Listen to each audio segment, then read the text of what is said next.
mercy. Ain't no mercy. Suicide Squad Hell to Pay is directed by Sam Louise, and it is a story about the Suicide Squad being sent on another mission to defeat this ancient being that had been going around basically causing terror around the world, and now the only person that is able to stop him is the Suicide Squad. Amanda Waller gathered a bunch of villains, Nanite bombed their necks if they disobey an order, blah blah blah, you know the entire story. And we have another extremely fun DC animated movie.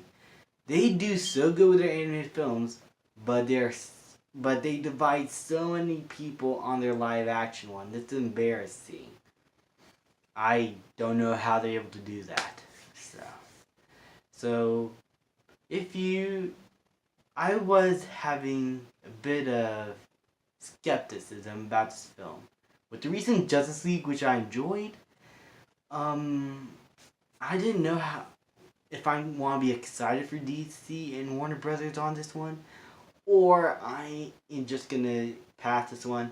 I decided to give it a chance. I bought it, and I had to say, it is a pretty entertaining animated film.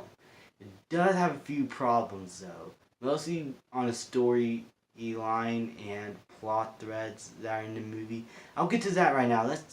Let's talk about the negatives first before I get into the positive, because I want to stay positive for the rest of this video because there is a lot that I like about this movie.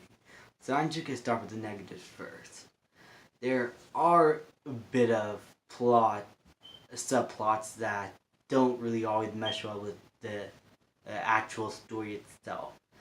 Sometimes I was like, could we get back to the Suicide Squad? Could we get back to those characters? Because they were the least interesting parts of the movie. I would have loved to be interested in them, but if it doesn't help your story, why bother putting it there? That is just me saying, if it worked for you, that's good. It just did not really work for me in a story-based thing.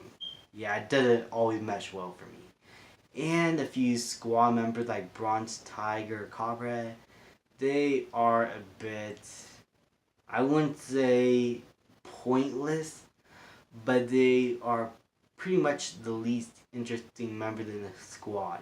If you're doing a movie like Suicide Squad, you have to get me invested with all of the villains that are being put in this dangerous situation. It's one of the reasons why I really liked the first Suicide Squad in 2016 and the Assault on Arkham animated film, which I have right here.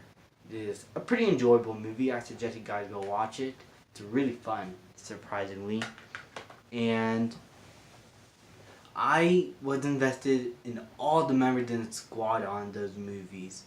And in this film, I felt like it focused too much on the popular characters instead of getting some character development with Bronze Tiger or Copperhead. I just think that they could have done that. But Harley Quinn and Deadshot, Killer Frost, and Captain Boomerang are all entertaining. I love those characters. I thought they were able to carry their own throughout the film. Deadshot is probably my favorite part. I loved his arguments with Amanda Waller, who basically assembled the squad, if you know the comics. I just really, really dug those parts. And the action, while over the top, at least it's not as over the top like in the 2016 film with the Enchantress and shit, with the hula dancing. It doesn't go that over the top, but it is pretty fun in its own way, and it does still feel like it's grounded in this real world. And I really like that about this film. It almost gone to that point of over the top like in the 2016 film, but it was able to stay in that perfect balance of a grounded, gritty action film about a bunch of villains battling a ancient force of evil. and some of the motive from that villain I really understand. I really dug the villain a whole lot. I'm not gonna spoil who it is, but I thought he was really cool. He's not like a memorable villain, like a villain I'm gonna remember, but he did serve a purpose in the story, and I really like how they incorporated him in the film. And of course the action and animation. I thought the animation was gonna be a bit weird, but when I saw the film, it actually worked and looks a lot better than what I thought. It's actually really well animated. It really helped the film carry itself. Overall, Suicide Squad Hell to Pay was kind of a surprise for me. I did not expect for it to be this good.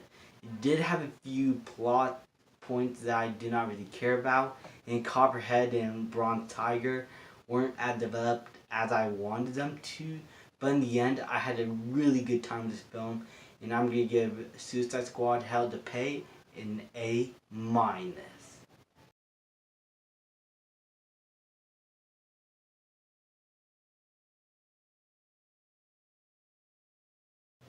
Thank you guys so much for watching. Please leave a like, subscribe, comment, and I'll see you guys next time.